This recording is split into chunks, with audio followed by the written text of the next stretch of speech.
First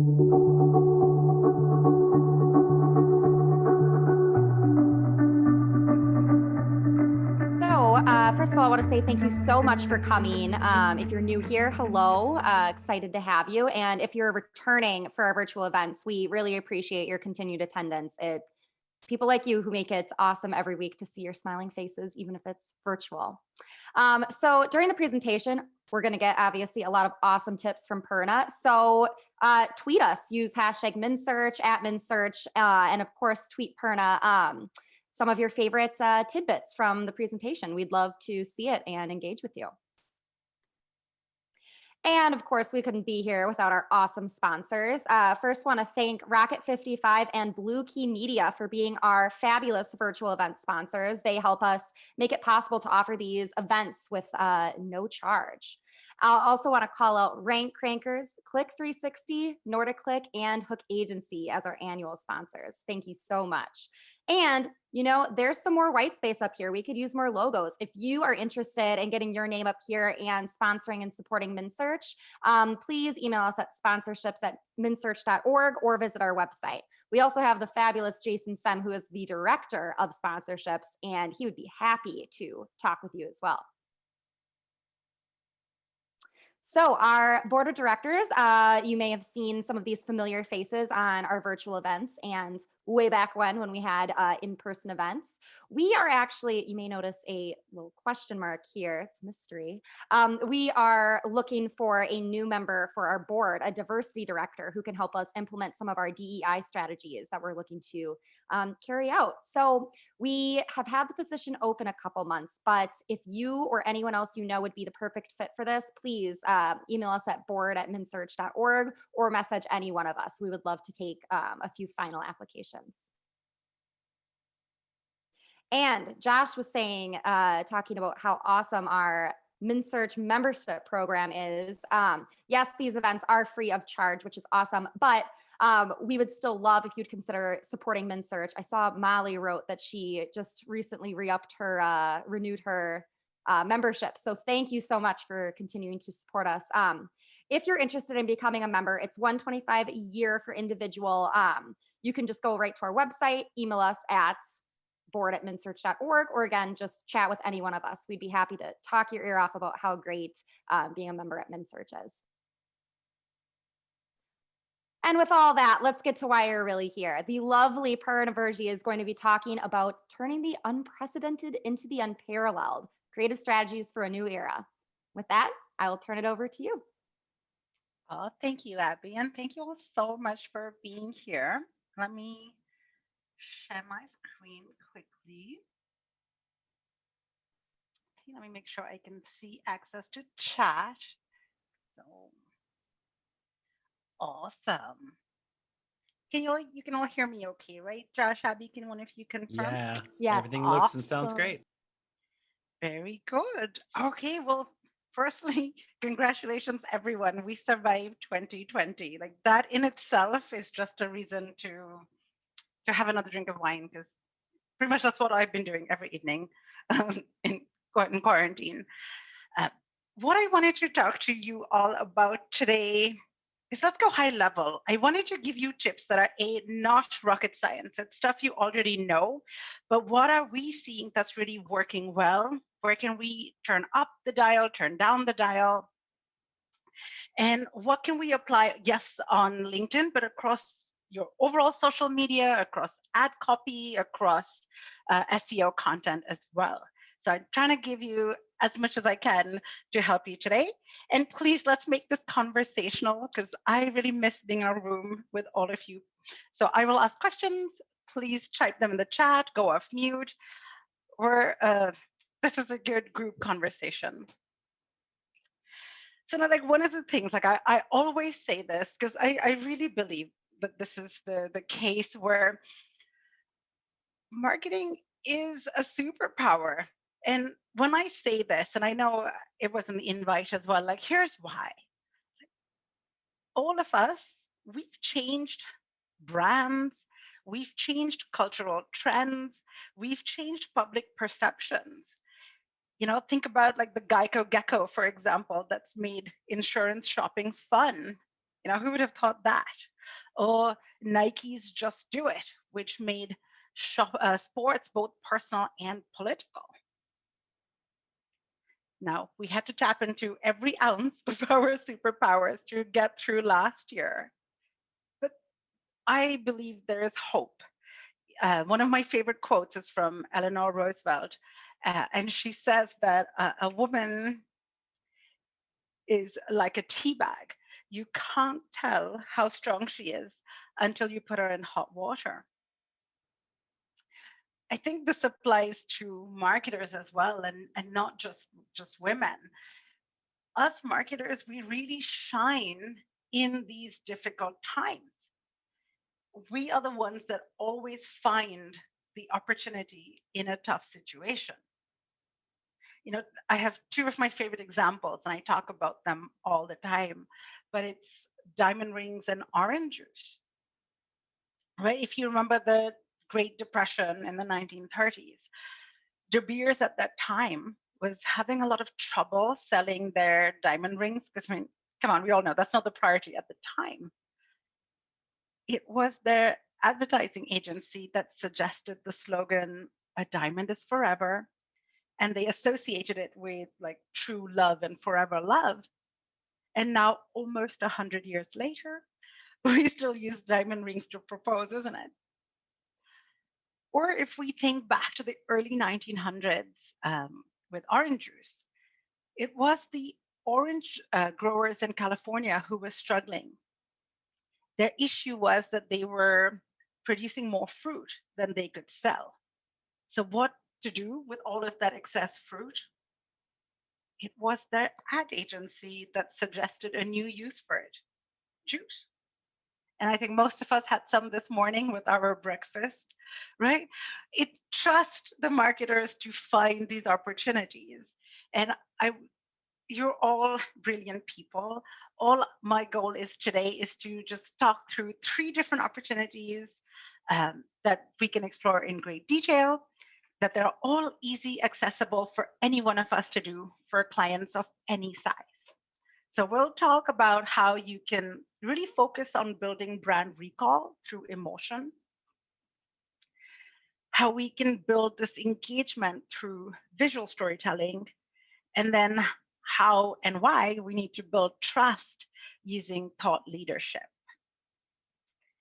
Let's start with the first one, which is the whole thing about brand recall and emotion.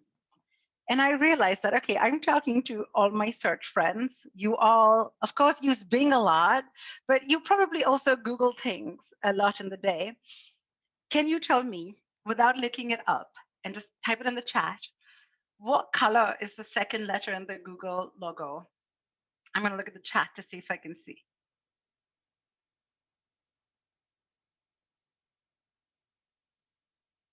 Okay, yellow, green, red, blue.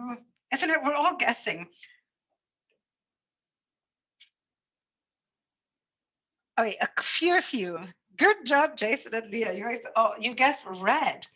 Well, I certainly had no idea. I was like, oh, I can't remember. I was like, green, blue, yellow. Which one is it?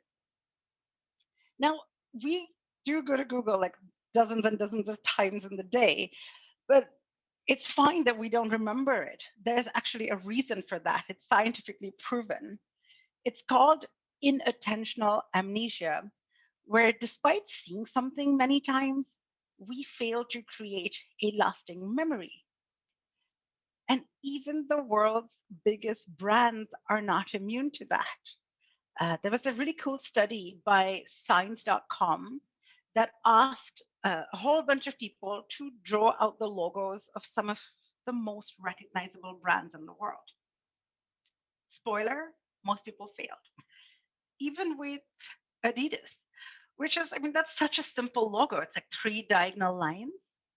But the vast majority of people could not get anywhere close to accurate with that. The Apple logo, on the other hand, they had a lot more emotional distinction, and they had a consistency of their logo as well, which helped them stay memorable. Now you're like, why the heck is this important? Like, I don't want people to draw my logo. This isn't important because we want our logo to stand out, but to improve our overall brand recall. Like, we want to be top of mind when people are considering making a purchase, whether it's for our products or services. And that is not as easy as one might think. In fact, our brands are just not as distinctive as we may think they are. And Gartner's research has proven that. So Gartner did a study where they found that they asked people how similar or different is the company from the competitors. Yeah, 71% of people would rate the company pretty much similar or the same as the competitors. That's pretty harsh. I mean, we're putting in all this work, we're trying to stand out, like we know how good we are, like, but how do we cut through that clutter and make others see that? That's where this whole emotion angle can come in, and it can really help your brand be more distinctive and memorable. And it comes down to how we position the benefits. Look, we all do a fabulous job of the rational positioning, right? We can talk about, oh, this is who our audience is, this is what they're into, these are our products and features that will resonate. We can talk about all this logical stuff. But it's so important to also ensure that we are covering that emotional side, which is, how is this going to make me feel? Let's look at an example to bring it to light. Okay, let's pretend that we're all have a new client and they sell cameras. Let's say it's somebody like Canon. They need to sell cameras. Of course, we can do that whole rational side, right? We'll know that our audience is professional photographers who are very passionate. We'll know that these fancy schmancy features are there, like cinematic, 4K, all of that. And the end result is you can get very good output even in poor lighting conditions. This is all great, but I'm sure that there's like a dozen other cameras that do exactly the same thing. What's going to make me as Canon stand out? It's that emotional connection. It's reinforcing to people like, hey, you can feel confident and reassured when you use our product. You can feel that creative liberation to go out and be your best self. It's that makes now Canon be Canon and recognizable and stand out. And look, we all know this on some level, that emotion is important, but it has never been more important than what we have seen in the last year. 2020 changed how we think, how we relate to others, what we value. And it blurred those lines between work and home. And for us as marketers, right, it made us, we had to quickly run and adjust our marketing messaging. And we saw this across B2C, B2B.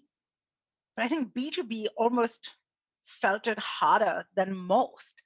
In fact, we saw a huge trend where B2B ads really shifted from your more traditional, rational approach to a much more entertaining, engaging, emotional B2C-esque approach. Why did this happen? Well, it was driven in part due to those melting of borders between home and work, meaning that B2Bs were increasingly competing with B2C marketers for attention. So B2B had no choice but to take this leaf out of the B2C playbook and treat businesses like people. And for those that didn't make that pivot or struggled to make that pivot, the results were pretty grim. There was research that was done at LinkedIn that showed that over 75% of B2B ads that were tested achieved only 1 star out of 5 in ad effectiveness scoring tests. Like, that's pretty harsh. B2C saw it too. We just had to get a little bit more creative. Things that traditionally worked in the past, where you focused just on the product, or you were going in with the hard sell, that tended to not be as effective anymore in this world. Because at any time. Like brands are built by appealing to more than business. All buyers, whether B2B or B2C, we're human and we want to work with businesses that make us feel good. So even with our ads, with the content, with everything that we go and put out, now is not the time to be talking only about ourselves or our products or taking out the human side. We want to be more human and relatable and build those emotional connections, which can pay off. It's worth doing it. If we think about 64% of customers with this high connection to a brand are willing to pay a premium. So now we're like, okay, Perna, what do I do with all this data? Like how do I action it? Well, one, of course, it starts by building those connections. But I want to bust a myth, right? Because it's so easy to say, right? You build the connections. But let me dive deeper into that.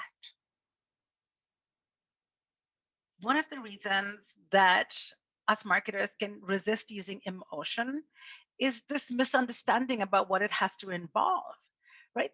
We don't believe that we should make our audiences laugh or cry or feel sad or happy. So we just stick to reason. It's easier. But by appealing to emotions, I don't mean having to make someone feel emotional. Your goal as a marketer is to associate your products or services with a positive, relevant feeling on the part of your audience. And that actually can be really subtle. It could be confidence, as we saw with the camera, trust. It could be being impressed, or simply the sense of likability that people like you. This brand is likable. I want to work with it. And it always boils down to something that's felt versus something that's taught. And when people start to have feelings about your brand, and I know it sounds so silly to say, but it's so true, when they start to have feelings rather than just thoughts, that's when these powerful things start to happen. And we've seen it time and time again. Like one of my favorite examples is from IBM, right? They had this iconic emotional campaign, which was, hey, no one ever got fired for buying IBM. And that addressed the emotions behind the purchase, right? That fear and doubt that buyers may experience when shelling out a lot of money.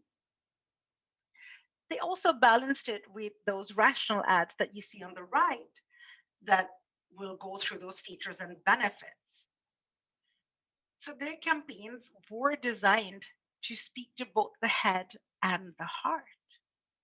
And you can do the same, whether it's ad copy, whether it's just posting on social media about your brand, about your products, about your services. And you know this, none of it is rocket science. I just want to give you some examples to help inspire you to bring it out. So one really powerful emotion is when you signal like understanding. The feeling that a business understands what you're going through is a really powerful emotion amongst both B2B and B2C audiences. There's a research study that shows that signaling this kind of empathy and understanding has been a consistent element in the most successful brand campaigns. And it's so simple, whether it's an ad, so as you can see, like EY did it here, where they're trying to be like, CEOs, we know it's like this rough time, we know what you're going through, no hot air, here's real world strategy. Or Salesforce, when they're like, yes, we know that sales has changed so much. What can you do? Here's some stuff. Or people struggle with this one too, which is when you want to show your human side. It is easier than you think. You can share personal stories both from your execs, your employees, or even your customers. We've all been, this is universal over the past year, like we want this increased need for human connection. And so to build this rapport, share personal point of views, share stories like Sarah Blakely, who runs Spanx, does here, and I'll talk about this a little bit more about how your exec voices can do well here. But you could also use this human personal story to promote your products. I love this example from Samsung. Now, Samsung obviously debuted some like fancy schmancy new like CES worthy technology at CES. I mean, hey, if you're debuting any technology at CES, like that in itself is newsworthy. They could have just led with those products, but they didn't.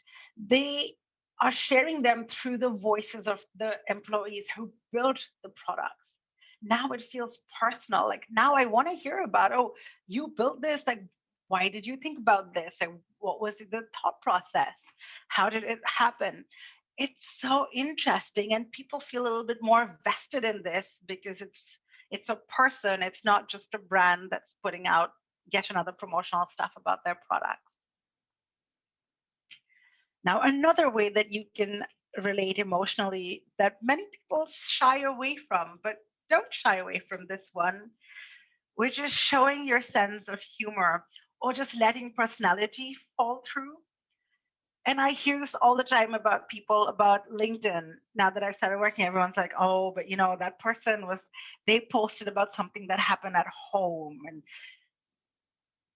LinkedIn's not just that suit and tie network. And people don't want to just see that buttoned up approach where we're all human, and vulnerability has been much more so okay and almost desired to hear from over this last year, when everyone has universally been struggling, right? Not one person has had it easy in the last year.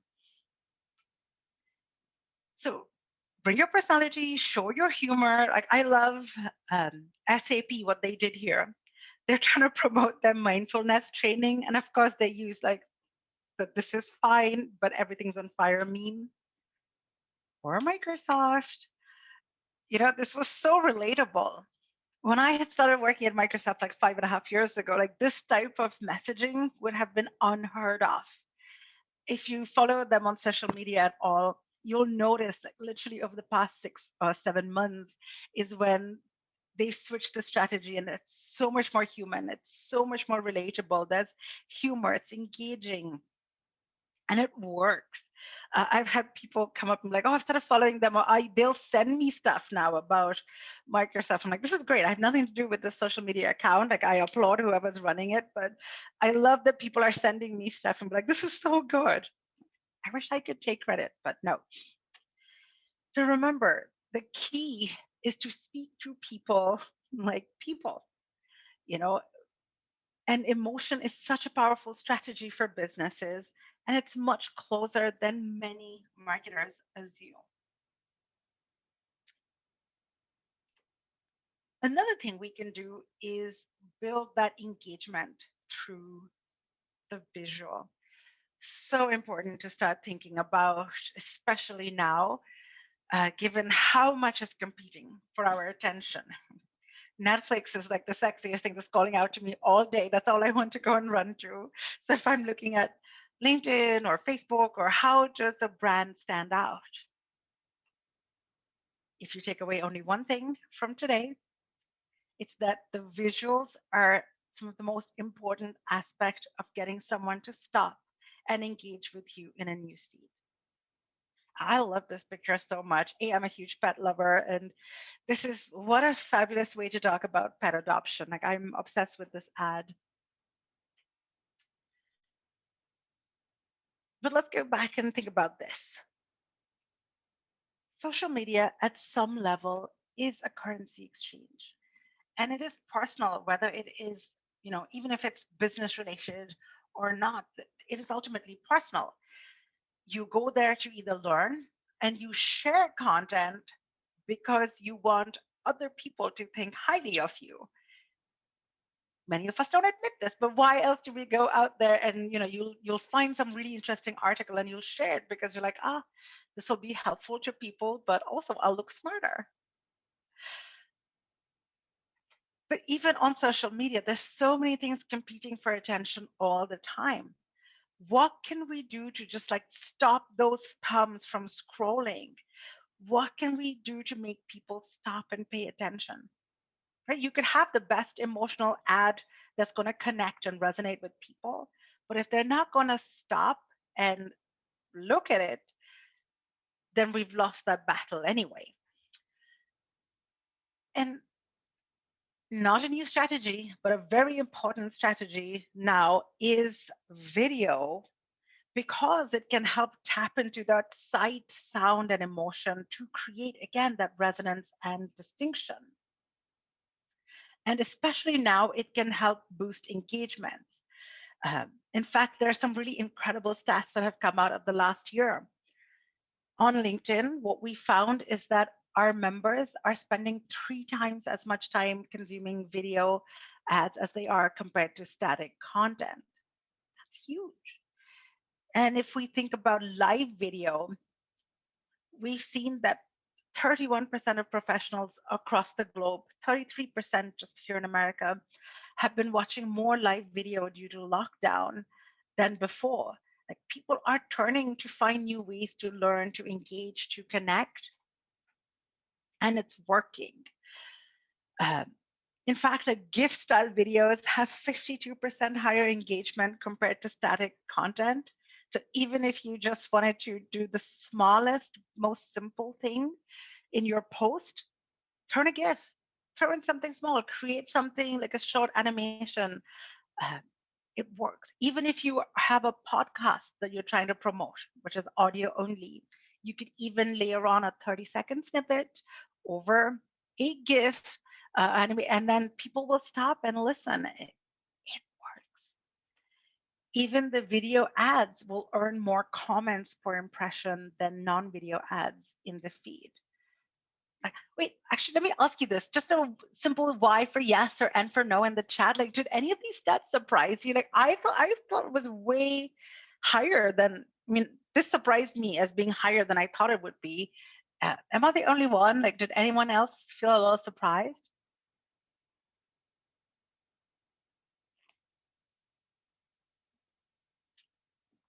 Okay. All right. So some Y's, some N's.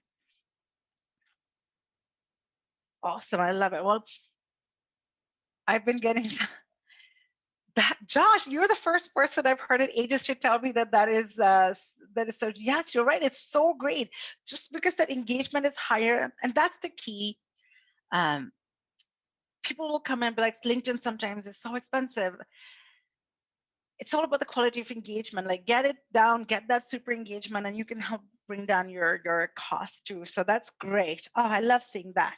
Now, one thing to remember is that 79% of videos on LinkedIn are watched with the sound off. So if you're not already doing so, please put in those subtitles. Great for accessibility, as you know, Sash, Leah, so many of you are passionate about that. But also, again, you want to get more people to watch it. Like, even when I'm sitting at home, I'm second screening, I will watch a video on LinkedIn, and so having those subtitles is quite helpful. Okay, now you're like, all right, great stats, what do I do? Well, Eric, I think sometimes people look for the play button, it catches attention. Yes, that can work too, right? It's just something else to engage with. It's just something that's going to stop your thumbs and make you want to interact with something. So try to diversify your content formats to reach different people. And again, I want to bust one myth. Sometimes I'll talk to people about video and they're like, oh, it's like Disney animation or Disney style, like professional video. It's not. Of course, if you have a nice high-end video that's beautifully produced, that's going to work. But it's totally okay to mix in lo-fi, candid videos as well. That works. It's relatable for audiences. And it's really, really easy to produce too, if you have fewer resources or you're spread very thin, which a lot of us are. Yes, I will share this deck afterwards, so all of you will have it. So what I will do is I'll send it to Brooke and Josh, and they'll send it all out. So the whole deck. So don't worry about taking notes if you were. So I should have said this earlier. So, yes. Now, there's lots of different ways to tell stories via video, not just on LinkedIn, but across multiple different platforms. Remember, my goal is to share stuff that you can use everywhere. Like I'm a marketer like you. I've been in your shoes. We know how overwhelming it is to check off all our to-dos that we could do in a month. So think about regular video. Of course, that's number one. You can use the native video, whichever platform you're using, always works better. Stories that exist on every single social media platform for a reason. They work really well. Um, Lives, that's another one too. So let me talk about each of them. Let's start with your regular full form video. Why video is so powerful is that it unlocks this different dimension of creativity.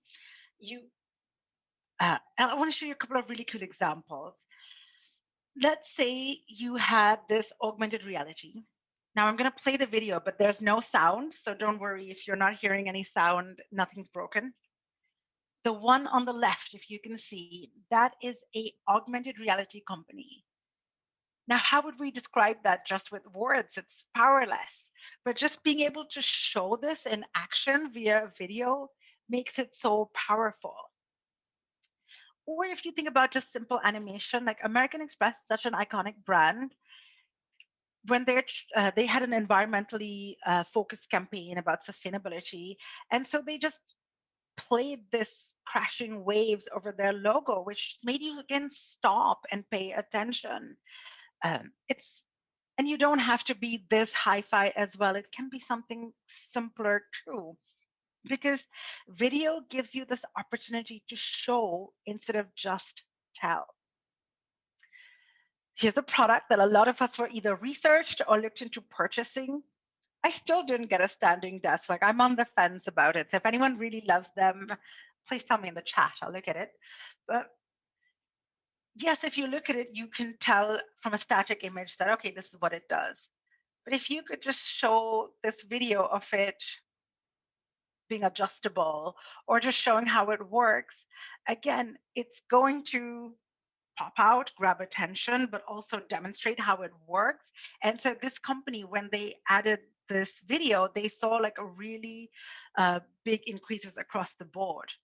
So, and a lot of us create those big research pieces, especially if you're like a digital marketing agency, like chances are you've created one of those big research pieces, a white paper or something like that.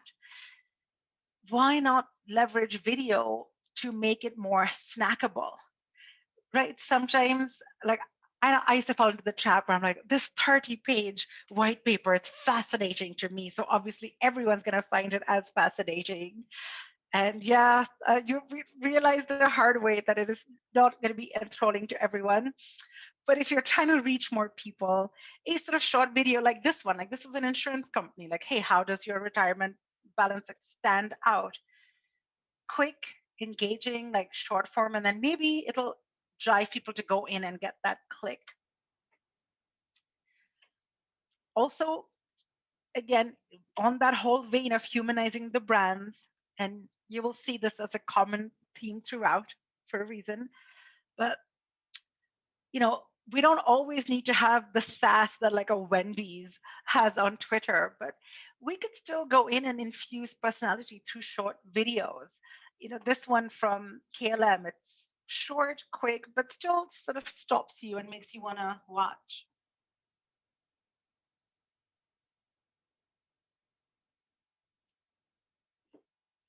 So simple.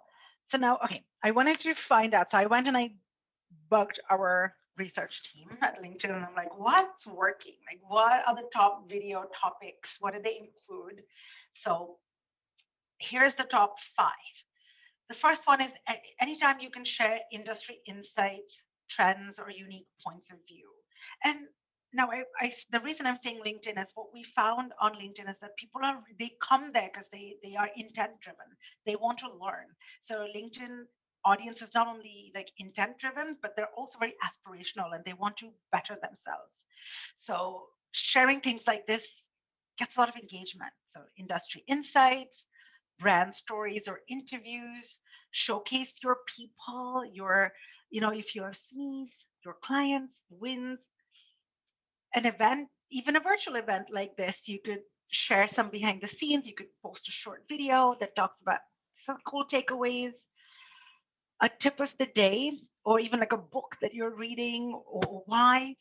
Uh, Another really cool thing, especially for like a business focused network like LinkedIn, what if you had your head of HR talk about, hey, some resume building tips. It's so helpful to people. It makes people feel like, so much more warmly, like so much goodwill towards your brand from doing that. Maybe your salesperson can talk about networking tips, especially virtual. There's always a ton of people that know a ton of things at your company where you don't really have to spend money to find this. Just tap into your people. And of course, use it for product demos, showcase product services, talk about something that's coming up, talk about why you built something, um, or how you thought about a recent win and how did you figure out. All of these stuff make you so relatable. And all of these 5 ideas don't just have to be a regular video format. Use them. They're all like work relevant ways to use the story format on LinkedIn too. Again, whether it's pictures of them behind the scenes, snippets from an event, company culture, all of this works really well in stories. And you can use the same thing on Twitter, on Facebook, on Instagram, wherever it can work everywhere.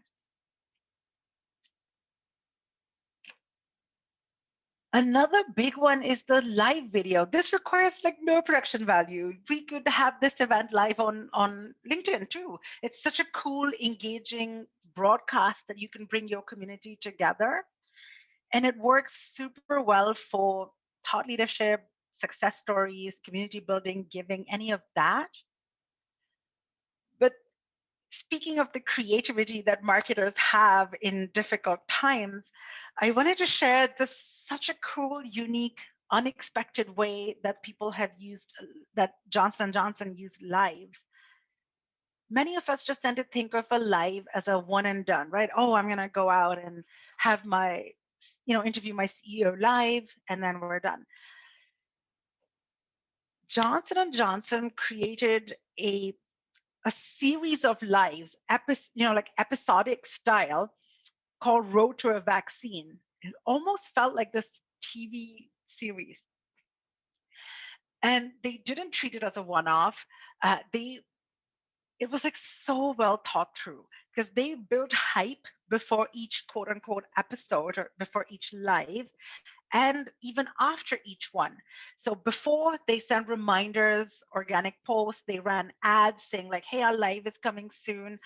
Josh, yes, anyone can go live on LinkedIn. It's open to all. Uh, and they supplemented it with like organic posts to the community. Like after the live, they sent recaps to their folks. They treated it as a content franchise, and that felt so polished. Like, what a unique, clever, interesting way to leverage a simple feature that people don't think about in that way. So this is really, really, really a good example and worked very well for them too. So remember, a little bit of motion goes a very long way. So find these different visual ways to make people stop scrolling. All right. Now, the last area, which is trust through thought leadership. And people always say this, and the Edelman Trust Report will come out once a year, and everyone's like, build trust, build trust. And for me, like, I'm always like, great, nice high level concept, but how do I bring it to life? And like, what the heck does that actually mean? Here's what I wanted to share. Like, okay, there's no doubt, this is the largest economic and social event of our lifetimes, right? Or can we just hope that this is it? Like, this is the largest, nothing more. It is, especially in times like these, that having a trustworthy reputation can be the best insurance that a brand can have, like any business can have. Research has shown time and time again that how important trust is, and especially in uncertain times.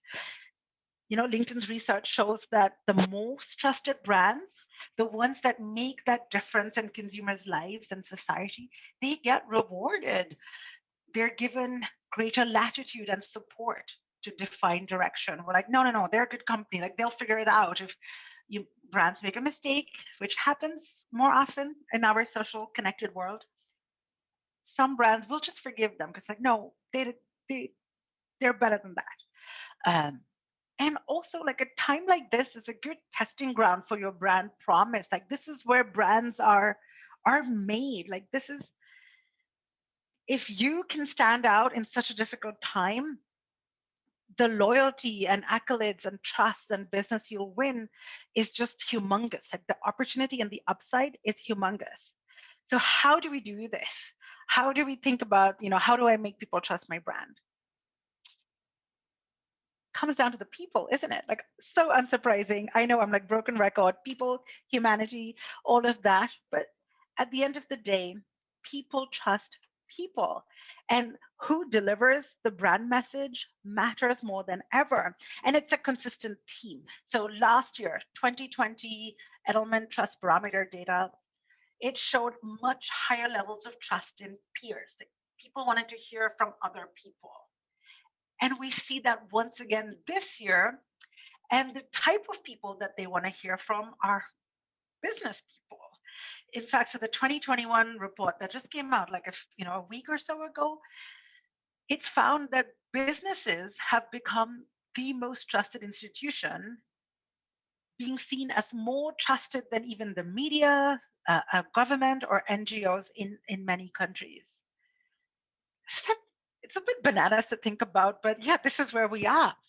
And more than that is 86% of people will expect a CEO to speak out publicly about like issues that the society is facing, whether it's changes like the pandemic impact or job automation or any kind of community issue. It's like we are increasingly turning to business leaders, to CEOs, to get their thoughts, and the ones that can lead with facts and empathy stand out.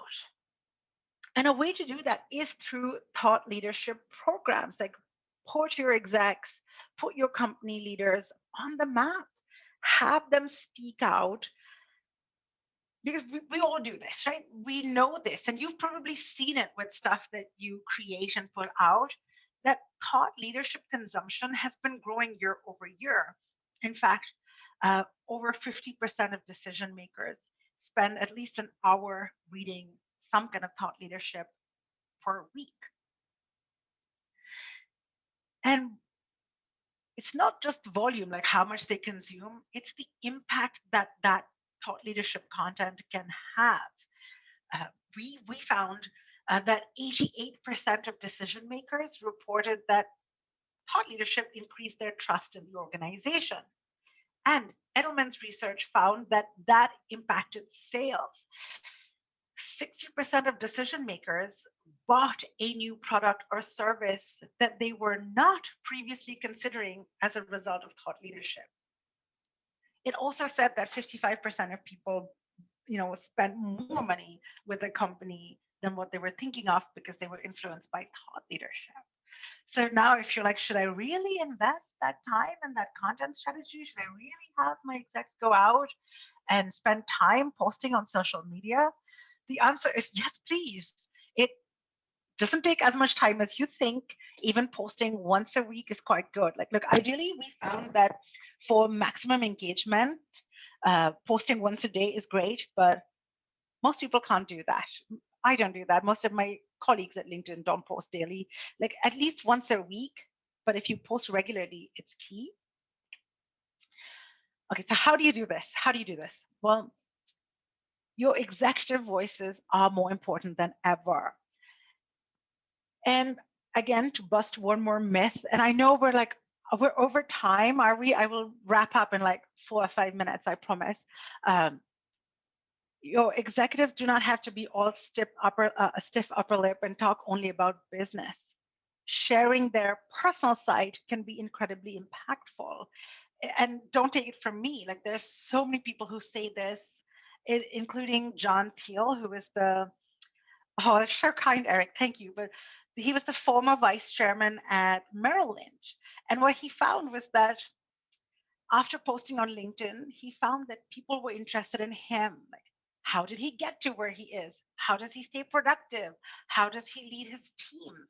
That's what people wanted to hear about. They didn't just want to hear yet another update about Merrill Lynch. And if you think about your own behavior, we're all the same. Like if I look at Satya Nadella, Microsoft CEO, like I want to hear how he thinks.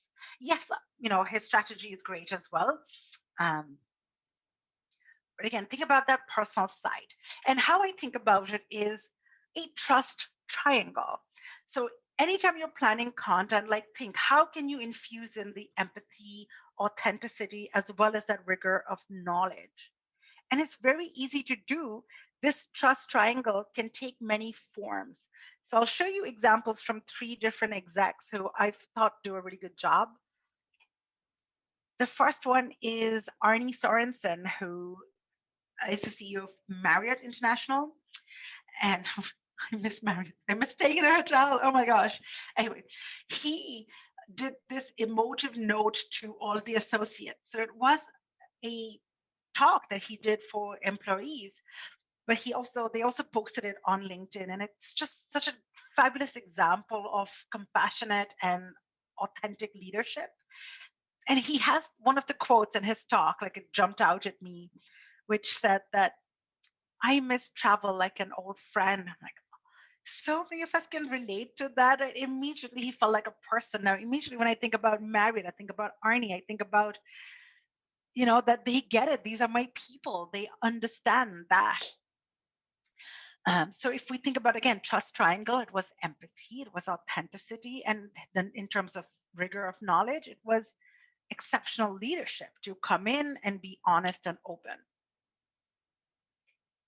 Another one that we can't escape from. In the world that we're living in, we take a stand, and then we need to take a stand authentically, which is authenticity is the key word here. Like if you do not believe in something, do not jump on it, because that's the latest trend that a lot of eyeballs are going to. But if you believe in something, like speak up, it is good. People want to see that. A good example, Microsoft President Brad Smith. Now he consistently will post about societal issues. Whatever he's facing, he'll be like, this is where I take a stand, or here's how Microsoft's going to make a difference if he can. And again, trust triangle, empathy, authenticity, the key word here, and tying it back to the knowledge of what Microsoft's doing to make a difference. And then teach and inspire. This is another thing that humanizes a brand and a leader like no other. And IBM's president, Jim Whitehurst, does a really good job of that. He posts these like 2 or 3 minute videos like consistently. If you look at his LinkedIn feed, they're there. And he's just sharing like lessons he's learned, such as, how credibility needs to be earned and not, commanded, or how do you think about planning or planning pitfalls. He's just sharing these with like aspiring leaders, with people in the audience. And now, you just think so much more of him as a result of that. So remember, it's so much easier to do posting something like that once a week, and you don't have to create it all yourself. Find that balance of curation versus creation. It's so much easier. Just retweet, but quote the retweet, or share something and add your POV a little bit to make it more personal, because it does have a huge impact on trust and the bottom line. So if we recap, remember, harness the power of emotions to build that kind of brand distinction and stand out.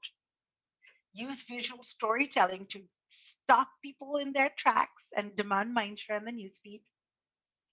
And focus on your executives or key people in your company's thought leadership to boost brand trust, to impact revenue.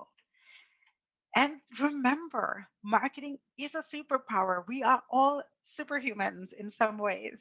And it is during like tough times that superpowers and superheroes are what's needed to turn the unprecedented into the unparalleled.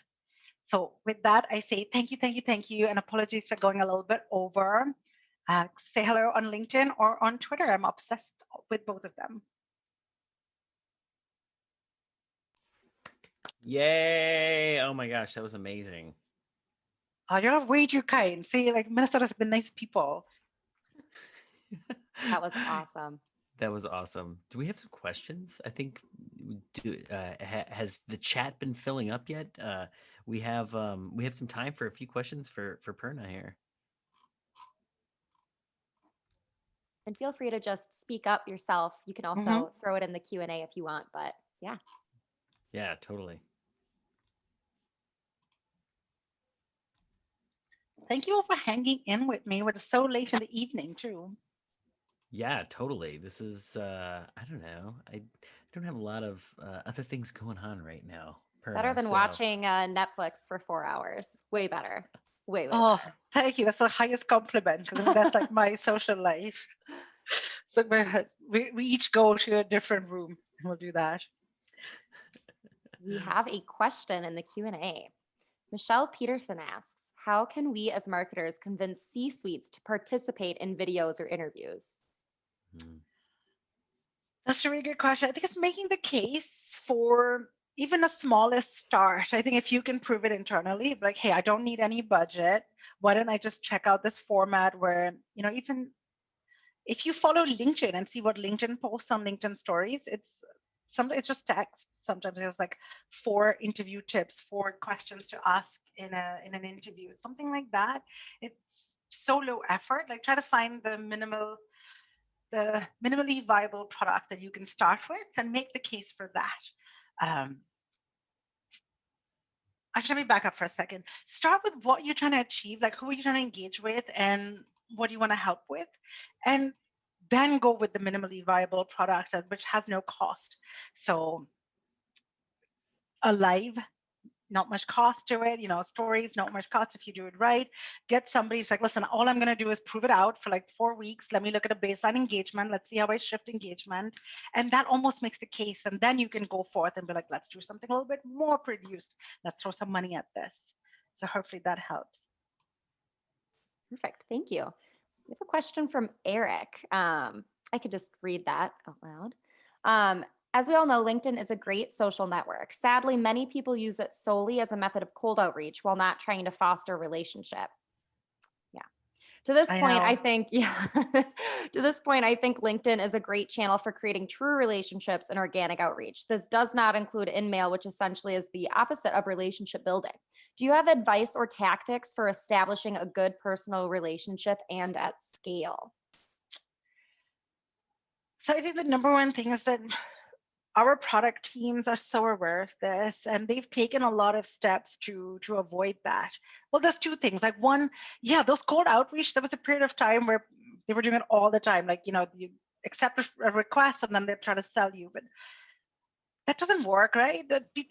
I found it's gone down a little bit. But yes, the product team's super well aware of what people want. Like you come to LinkedIn for a reason. You want to come there to better yourself. So even with InMail, it is so limited in how many you can sell. Each person is also limited on how many times they can receive. They can even see an ad, and it's very few. It's much less than other ones.